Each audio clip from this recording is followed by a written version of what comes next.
Olá, queridos! Bom dia para você! Como é que foi a sua noite? Como tem sido esses estudos? Se você está chegando agora nesse estudo, volte e estude todos os outros. É muito importante que você entenda o porquê vamos ter que falar esse assunto tão sério de hoje. Eu sei que o assunto de ontem foi muito duro, muito sério, mas de agora em diante você ficará espantado de quantas verdades Deus tem para mostrar ao mundo antes de sua breve volta. Vamos orar?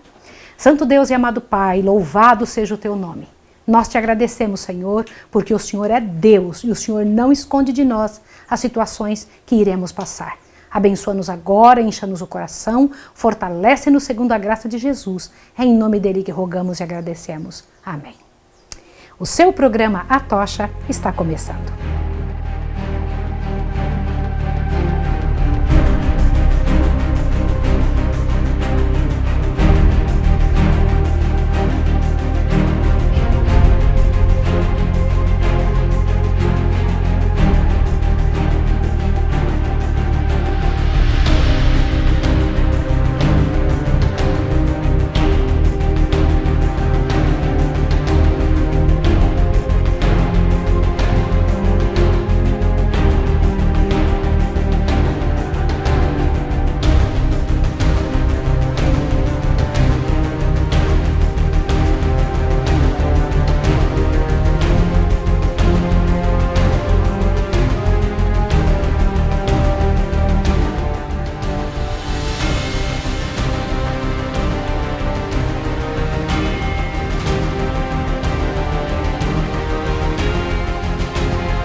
Nós estamos no capítulo 22 do livro Grande Conflito, Profecias Alentadoras. Quando se passou o tempo em que pela primeira vez se esperou a vinda do Senhor na primavera de 1844, os que pela fé haviam aguardado seu aparecimento ficaram por algum tempo envoltos em grande dúvida. Embora o mundo os considerasse inteiramente derrotados e julgasse provado que tinham seguido uma ilusão, sua fonte de consolo era ainda a palavra de Deus. Que interessante isso. Eles sabiam que tinham passado por uma situação muito vergonhosa, muito vexatória, mas eles tinham a Bíblia e este era a sua fonte de consolo. Muitos continuaram a pesquisar as Escrituras Sagradas e examinando de novo as provas de sua fé e estudando cuidadosamente as profecias para obterem mais luz. O testemunho da Bíblia em apoio à sua atitude parecia claro e conclusivo. Sinais que não poderiam ser mal compreendidos apontavam para a vinda de Cristo como estando muito próxima. A bênção especial do Senhor, tanto na conversão de pecadores, como no avivamento da vida espiritual entre os cristãos, havia testificado que a mensagem era do céu. E mesmo que os crentes não pudessem explicar o desapontamento, sentiam-se seguros de que Deus os guiara na experiência por que haviam passado.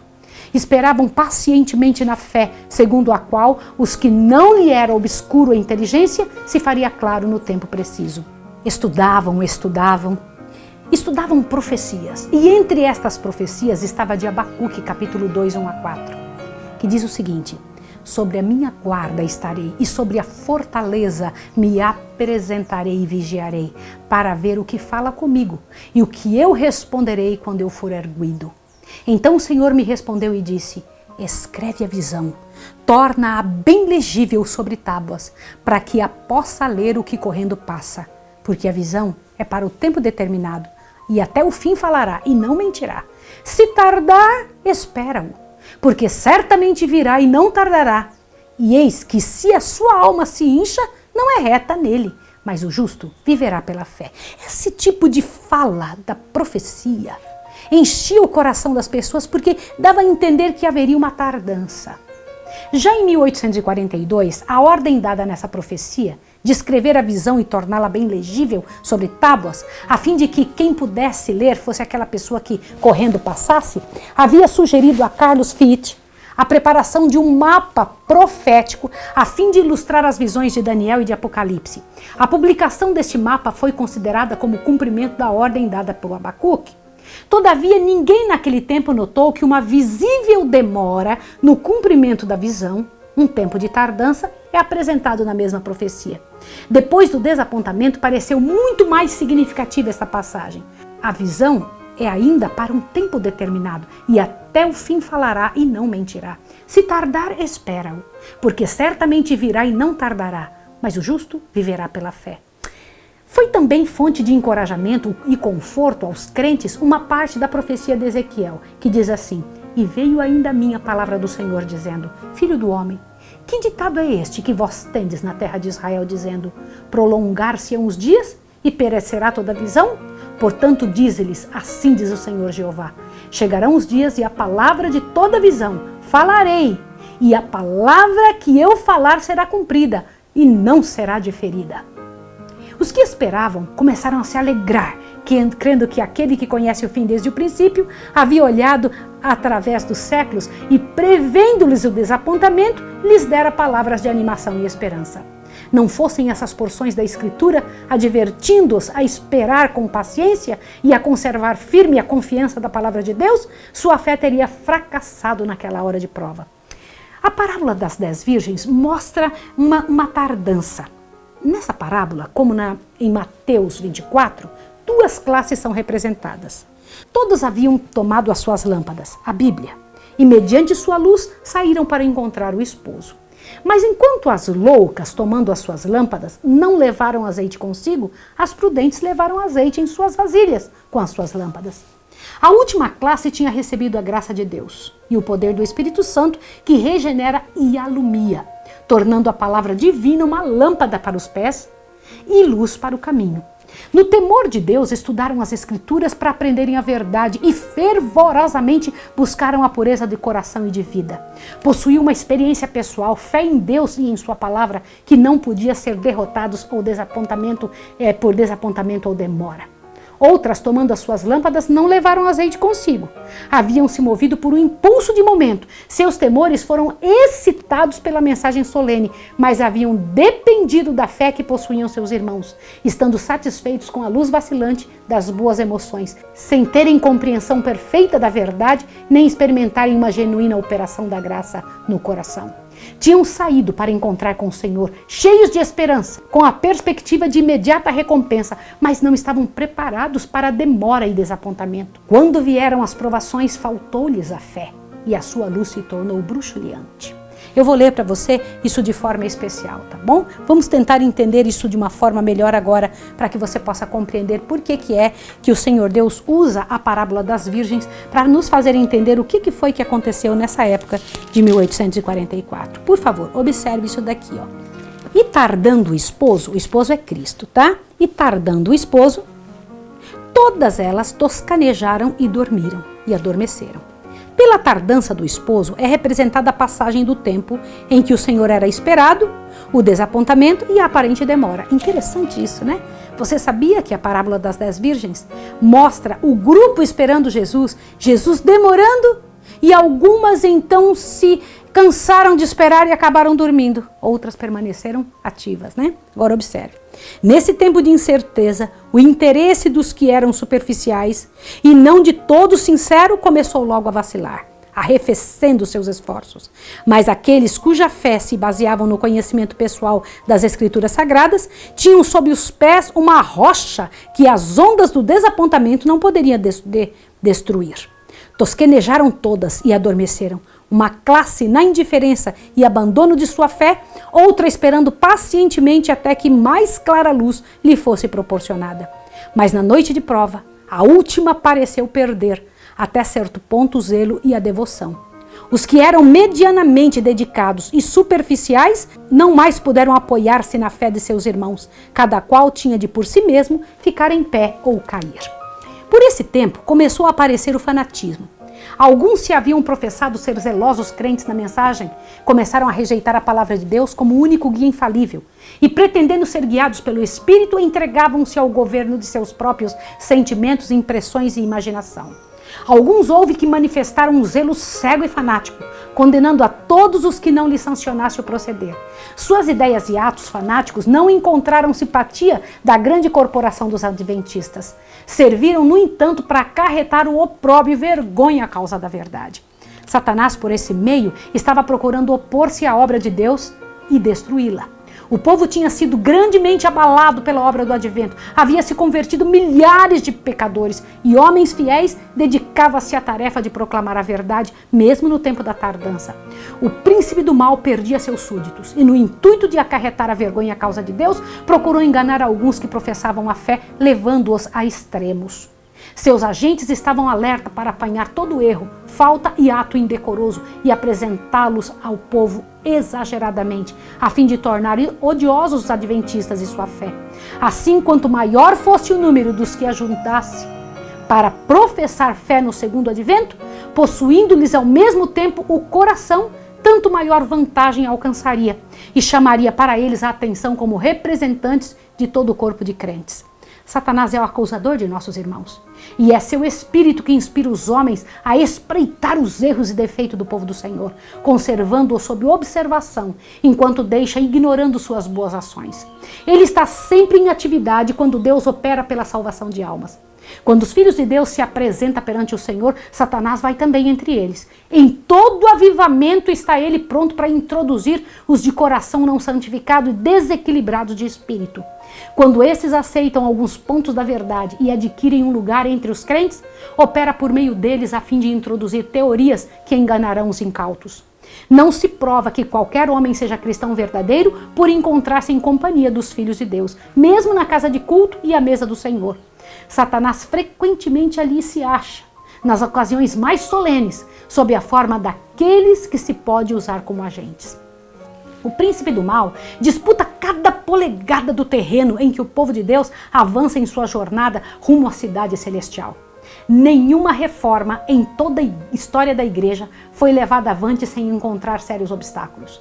Assim foi que no tempo de Paulo, onde quer que o apóstolo fundasse uma igreja, alguns vinham que professavam receber a fé, mas introduziam heresias que, por sua vez aceitas, excluiriam finalmente o amor da verdade. Lutero também sofreu grande perplexidade de pessoas fanáticas que pretendiam haver Deus falado diretamente por meio delas e que, porquanto colocassem as próprias ideias e opiniões acima dos testemunhos das Escrituras. Muitos a quem faltava fé e experiência, mas que possuíam considerável presunção, gostando de ouvir ou de contar alguma coisa nova, eram seduzidos pelas pretensões de novos ensinadores e uniam-se aos agentes de Satanás na obra de destruir o que Deus levava Lutero a edificar. E os Wesley? E os outros que abençoaram o mundo pela influência de sua fé encontraram a cada passo os ardis de Satanás, que consistia em arrastar pessoas de zelo exagerado, desequilibradas e profanas, a excessos de fanatismo de toda sorte. Guilherme Miller declarou, como fez Lutero, que todo espírito deveria ser provado pela palavra de Deus. A Bíblia responde, ele diz, por seus frutos os conhecereis. Muitos espíritos há no mundo. Ordena-se-nos provar esses espíritos. O espírito que não nos faz viver sóbria, reta e piamente no mundo atual não é o Espírito de Cristo. Nos dias da Reforma, os inimigos desta atribuíram todos os males de fanatismo aos mesmos que estavam a trabalhar com todo afã para combatê-lo. Idêntico proceder adotaram os oponentes do movimento adventista. E não contentes com torcer e exagerar os erros dos extremistas e fanáticos, faziam circular boatos desfavoráveis que não tinham os mais leves traços da verdade. Estas pessoas eram movidas pelo preconceito e pelo ódio. Sua paz se perturbava pela proclamação que Cristo estava às portas. Temiam fosse verdade, contudo, esperavam que não fosse. Esperavam que não fosse verdade que Jesus estivesse voltando. E este era o segredo da luta que movia contra os adventistas e a sua fé. Eu vou ler mais um pedaço para você entender. Olhe bem isso aqui. O fato de alguns fanáticos se haverem infiltrado nas fileiras dos adventistas não constitui maior motivo para julgar que o movimento não era de Deus, de que a presença de fanáticos e enganadores na igreja no tempo de Paulo ou Lutero. Mesmo no tempo de Paulo ou Lutero, fora a razão suficiente para condenar sua obra. Desperte do sono o povo de Deus e inicie com fervor a obra do arrependimento e reforma. Investigue as Escrituras para aprender a verdade como ela é em Jesus. Faça uma consagração completa a Deus e não faltarão evidências de que Satanás ainda se acha em atividade e vigilância. Com todo o engano possível, manifestará a ele seu poder, chamando em seu auxílio anjos caídos de seu reino. Terrível, né? Não foi o proclamar do segundo advento que criou fanatismo e divisão. Esses apareceram no verão de 1844, quando os adventistas estavam imersos em dúvida e perplexidade no tocante às suas verdadeiras posições. O anunciar da mensagem do primeiro anjo e do clamor da meia-noite, presta atenção. O que é clamor da meia-noite? Não é o alto clamor. Clamor da meia-noite é uma coisa, alto clamor é outra. O clamor da meia-noite aconteceu naquela época e em 1844 se pregou a primeira mensagem, a mensagem do primeiro anjo. Mas clamor, do alto clamor, que acontecerá daqui uns dias, será quando nós tivermos que repetir a segunda mensagem e pregar a terceira com muito vigor. São 3 mensagens, lembra? O anunciar da mensagem do primeiro anjo e do alto clamor tendia diretamente a reprimir o fanatismo e a discórdia. Os que participavam desses solenes movimentos estavam em harmonia, enchia-lhes o coração o amor de uns para com os outros e para com Jesus, a quem esperavam ver brevemente. Uma só fé, uma só esperança, os enlevavam acima do domínio de qualquer influência humana, demonstrando-se um escudo contra os assaltos de Satanás. E tardando o esposo, toscanejaram todas e adormeceram, mas à meia-noite ouviu-se um clamor. Aí vem o esposo, saí-lhe ao encontro. Então todas aquelas virgens se levantaram e prepararam as suas lâmpadas. No verão de 1844, período de tempo intermediário entre a época em que, a princípio, se supusera dever-se terminar os 2.300 dias e o outono do mesmo ano, segundo mais tarde se descobriu deveriam eles chegar, a mensagem foi proclamada nos próprios termos das Escrituras.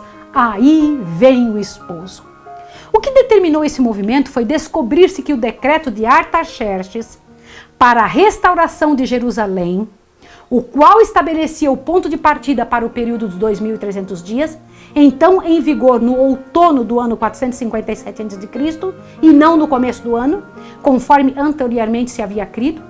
Contando o outono de 457, os 2.300 anos terminariam no outono de 1844. Argumentos aduzidos dos símbolos do Antigo Testamento apontavam também para o outono como o tempo em que deveria ocorrer o acontecimento representado pela purificação do santuário. Isso se tornou muito claro ao dar-se a entender a maneira por que os símbolos relativos ao primeiro advento de Cristo se haviam cumprido. A morte do Cordeiro Pascal era a sombra da morte de Cristo, diz Paulo. Cristo, nossa Páscoa, foi sacrificado por nós. O molho das primícias, que por ocasião da Páscoa era movido perante o Senhor, simbolizava a ressurreição de Cristo. Falando da ressurreição do Senhor e do todo o seu povo, diz Paulo, Cristo as primícias, depois os que são de Cristo na sua vinda. Semelhante ao molho que era agitado, lembra que se agitava um molho diante do Senhor? Semelhante a esse molho que era agitado, constituído pelos primeiros grãos amadurecidos que se colhiam antes da ceifa, Cristo é as primícias da ceifa imortal de resgatados, que por ocasião da ressurreição futura serão recolhidos ao celeiro de Deus. Aqueles símbolos se cumpriram, não somente quanto aos acontecimentos, mas também quanto ao tempo. No dia 14 do primeiro mês judaico, no mesmo dia e mês em que durante 15 longos séculos o Cordeiro Pascual havia sido morto, Cristo, tendo comido a Páscoa com os discípulos, instituiu a solenidade que deveria comemorar sua morte como Cordeiro de Deus que tira o pecado do mundo. Naquela mesma noite ele foi tomado por mãos ímpias para ser crucificado e morto. E como o antítipo dos molhos que eram agitados, nosso Senhor ressurgiu dentre os mortos ao terceiro dia, como as primícias dos que dormem. 1 Coríntios 15, 20. Exemplo de todos os ressuscitados justos, cujo corpo abatido será transformado para ser conforme seu corpo glorioso. Filipenses 3, verso 21. De igual maneira, os tipos que se referem ao segundo advento devem cumprir-se no tempo designado do culto simbólico. No cerimonial mosaico, a purificação do santuário, ou o grande dia da expiação, ocorria no 10º dia do 7º mês. Na época do 7º mês judaico, né? Levítico 16, 29 a 34. Dia em que o sumo sacerdote, tendo feito a expiação por todo Israel e assim removido de seus pecados do santuário, saía e abençoava o povo. Desta maneira, acreditava-se que Cristo, nosso sumo sacerdote, apareceria para purificar a terra pela destruição do pecado e pecadores e glorificar com a imortalidade o seu povo expectante. O 10º dia do 7º mês, o grande dia da expiação, tempo da purificação do santuário, que no ano 1844 caía no dia 22 de outubro, foi considerado como o tempo da vinda do Senhor. Entendeu por que Miller chegou a esta conta? Isto estava de acordo com as provas já apresentadas de que os 2.300 dias terminariam no outono e a conclusão parecia irresistível. Na parábola de Mateus 25, o tempo de espera e sono é seguido pela vinda do esposo. Isso concordava com os argumentos que acabavam de ser apresentados, tanto da profecia como os dos símbolos. Produziram profunda convicção quanto à sua veracidade, e o clamor da meia-noite foi proclamado por milhares de crentes. Semelhante à vaga da maré, o movimento alastrou-se pelo país. Foi de cidade em cidade, de aldeia em aldeia e para os lugares distantes do interior, até que o expectante povo de Deus ficou completamente desperto. Desapareceu o fanatismo ante esta proclamação, como a geada matutina perante o sol a erguer-se. Viram os crentes suas dúvidas e perplexidades removidas, e a esperança e coragem animaram-lhe o coração. A obra estava livre dos exageros que sempre se tem manifestado quando há arrebatamento humano sem a influência moderadora do Espírito de Deus e da palavra do Senhor. Assemelhavam-se no caráter aos períodos de humilhação e regresso ao Senhor, que entre o antigo Israel se seguiam a mensagem de advertência por parte de seus servos.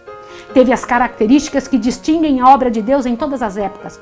Houve pouca alegria arrebatadora, porém mais profundo exame de coração, confissão dos pecados e abandono do mundo. O preparo para encontrar o Senhor era grave preocupação do espírito em agonia. Havia perseverante oração e consagração a Deus sem reserva. Pela graça de Deus, houve um despertamento para o céu e um desapego das coisas desse mundo. De que maneira? Observe que a gente está chegando no fim, mas eu preciso ler isso aqui para você. De todos os grandes movimentos religiosos, desde os dias dos apóstolos, nenhum foi mais livre de imperfeições humanas e dos enganos de Satanás do que aquele de outono de 1844. Mesmo hoje, depois de transcorridos muitos anos, todos os que participaram do movimento e permanecem firmes na plataforma da verdade, ainda sentem a santa influência daquela obra abençoada e dão testemunho de que ela foi de Deus. Tremendo isso, né? Ao brado, aí vem o esposo, saí-lhe ao encontro. Os expectantes se levantaram e repararam as suas lâmpadas. Estudavam a palavra de Deus com interesse mais intenso do que nunca. Eram enviados anjos do céu para despertar os que se haviam desanimado e a prepará-los para receber a mensagem. A obra não se mantinha pela ciência e saber dos homens, mas pelo poder de Deus. Não foram os mais talentosos os primeiros a ouvir, mas os mais humildes e dedicados. Lavradores deixavam as colheitas no campo, mecânicos depuseram as ferramentas e com lágrimas e regozijo saíram a dar advertência. Os que anteriormente haviam dirigido a causa foram dos últimos a unir-se ao movimento. As igrejas em geral fecharam as portas a esta mensagem e numeroso grupo dos que receberam cortou sua ligação com elas. A mensagem "aí vem o esposo" não era tanto uma questão de argumento, se bem que a prova das escrituras fosse clara e conclusiva. Ia com ela um poder impulsor que movia a alma. Não havia discussões nem dúvidas. Naquele tempo houve fé que atraía a resposta à oração, a fé que tinha em vista a recompensa. Como aguaceiros sobre a terra sedenta, o Espírito de graça descia aos que ardorosamente a buscavam. Os que esperavam em breve estar face a face com seu Redentor sentiram uma solene e inexprimível alegria. O poder enternecedor do Espírito Santo conferiu aos fiéis rica medida das bênçãos, sensibilizando o coração.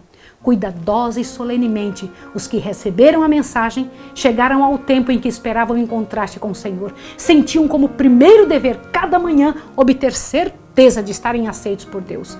De coração intimamente unidos, oravam muito uns com os outros e uns pelos outros. A fim de ter comunhão com Deus, reuniam-se muitas vezes em lugares isolados, e dos campos e dos bosques as vozes de intercessão ascendiam ao céu. A certeza da aprovação do Salvador era ali mais indispensável do que o pão cotidiano, do que o pão de todo dia. Mas, de novo, estavam destinados ao desapontamento. O tempo de expectação passou e o Salvador não apareceu. Com inabalável confiança tinham aguardado sua vinda e agora experimentavam o mesmo sentimento de Maria quando, indo ao túmulo do Salvador, encontrou o vazio e exclamou em pranto: "Levaram meu Senhor e não sei aonde o puseram." Numerosa classe que tinha professado crer na próxima vinda do Senhor renunciou à fé. Alguns, que se sentiam muito confiantes, ficaram tão profundamente feridos em seu orgulho que pareciam estar a fugir do mundo. Como Jonas, queixavam-se de Deus e preferiam a morte à vida. Os que haviam baseado sua fé nas opiniões de outras pessoas e não na palavra de Deus, achavam-se agora novamente prontos para mudar de ideias. Os escarnecedores ganharam para suas fileiras os fracos e covardes, e todos esses se uniram para declarar que não mais havia motivos de receio e expectação.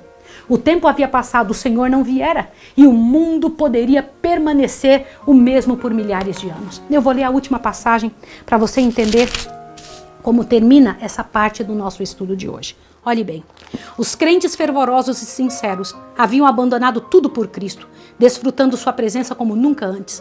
Conforme acreditavam, tinham dado o último aviso ao mundo e, esperando serem logo recebidos na companhia do Divino Mestre e dos anjos celestiais, tinham-se em grande parte retirado da companhia dos que não receberam a mensagem. Com intenso desejo, eles oravam: "Vem, Senhor Jesus, vem logo!"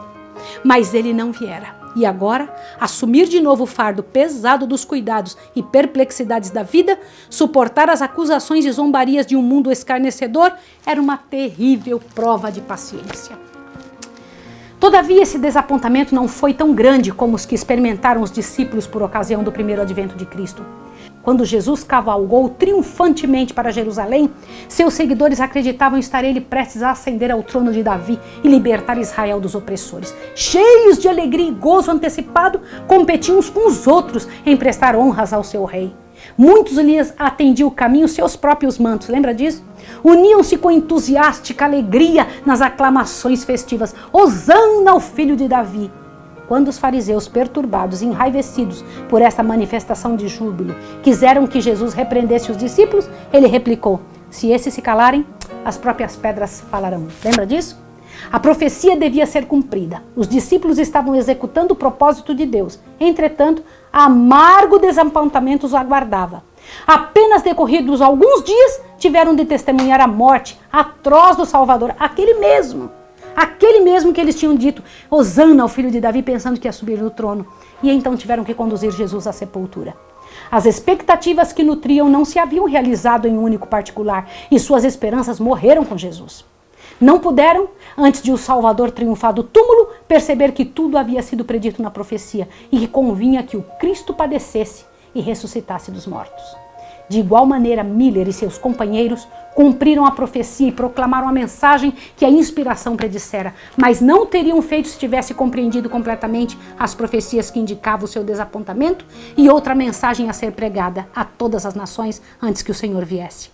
As mensagens do primeiro e do segundo anjos foram dadas no tempo devido e cumpriram a obra que fora por ela designada. O mundo estivera a olhar na expectativa de que, se o tempo passasse e Cristo não aparecesse, todo o sistema de adventismo seria abandonado. Mas enquanto muitos deixaram a fé, houve alguns que permaneceram firmes. Os frutos do movimento adventista, o espírito de humilde exame de coração, de renúncia ao mundo e reforma da vida, acompanharam a obra. Testificaram que esta obra era de Deus. Não ousavam os fiéis negar que o poder do Espírito Santo acompanhara a pregação do segundo advento, e não podiam descobrir erro algum na contagem dos períodos proféticos. Os mais hábeis de seus oponentes não conseguiram subverter-lhe o sistema de interpretação profética. Não poderiam consentir, sem prova bíblica, em renunciar às posições que tinham sido atingidas por meio de ardoroso e devoto estudo das Escrituras. Verdade é que houve erro quanto ao acontecimento esperado, mas mesmo isso não podia abalar-lhes a fé na palavra de Deus. Quando Jonas proclamou nas ruas de Nínive que dentro de 40 dias a cidade seria subvertida, o Senhor aceitou a humilhação dos ninivitas e promulgou-lhes o tempo de graça. No entanto, a mensagem de Jonas foi enviada por Deus e Nínive foi provada segundo a sua vontade. Acreditaram os adventistas que, de modo semelhante, Deus os levara a dar a advertência do juízo, o aviso, diziam eles, provou o coração de todos os que ouviram, despertando interesse pelo aparecimento do Senhor e suscitou, para com a sua vinda, ódio mais ou menos perceptível, porém conhecido por Deus. Traçou uma linha divisória, de modo que os que examinavam o seu próprio coração soubessem de que lado teriam sido encontrados se então o Senhor tivesse vindo, se teriam exclamado: "Eis que é o Senhor", nosso Deus, a quem aguardávamos e ele nos salvará, ou se teriam pedido às rochas e montanhas que caíssem sobre eles, a fim de os ocultar da face daquele que se assenta sobre o trono e da ira do Cordeiro. Assim Deus, como cremos, experimentou o seu povo, pôs-lhe a prova de fé e viu se na hora da angústia recuariam da posição em que houvera por bem colocá-los, ou se abandonaria este mundo, depositando implícita confiança na palavra de Deus. O sentir dos que ainda criam no Senhor os havia guiado em sua experiência. Exprime-se nessas palavras de Guilherme Miller. Tivesse eu de viver de novo a minha vida, com a mesma evidência que tive então, de ser sincero para com Deus e o homem, eu teria de agir como agi. Espero ter limpado minhas vestes do sangue das almas. Sinto que, tanto quanto estava em meu poder, me livrei de toda a culpa de sua condenação. Não estou nem abatido e nem desanimado. Minha esperança na vinda de Cristo é tão firme como sempre foi. Fiz apenas aquilo que, depois de anos de solene consideração, compreendi ser meu dever sagrado de fazer. Se errei, foi do lado da caridade, do amor para com os meus semelhantes e da convicção do dever para com Deus. Deus não abandonou seu povo. Seu espírito ainda permanece com os que não negaram a luz que tinha recebido, nem acusaram o movimento adventista. Na Epístola de Hebreus, existe palavras de animação e advertência para com os provados e com os expectantes nessa crise. Não rejeiteis, pois, a vossa confiança, que tem grande e aviltado galardão. Porque necessitais de paciência para que, depois de haver desfeito a vontade de Deus, possais ainda alcançar a promessa. Porque ainda um pouquinho de tempo, aquele que há de vir virá e não tardará, mas o justo viverá pela fé. E se ele recuar, a minha alma não tem prazer nele. Nós, porém, não somos daqueles que se retiram para a perdição, mas daqueles que creem para a conservação da alma. Que este aviso se dirige à igreja dos últimos dias. É evidente nas palavras que apontam para a proximidade da vinda do Senhor, porque ainda um pouquinho de tempo e o que há de vir virá e não tardará. E claramente se subentende que haveria uma aparente tardança e que pareceria demorar-se o Senhor. A instrução aqui proporcionada adapta-se especialmente à experiência dos adventistas naquele tempo. O povo estava em perigo de naufragar na fé, mas Deus estava ainda no comando e ainda está. Mais uns dias e veremos nosso Senhor vindo nos ares.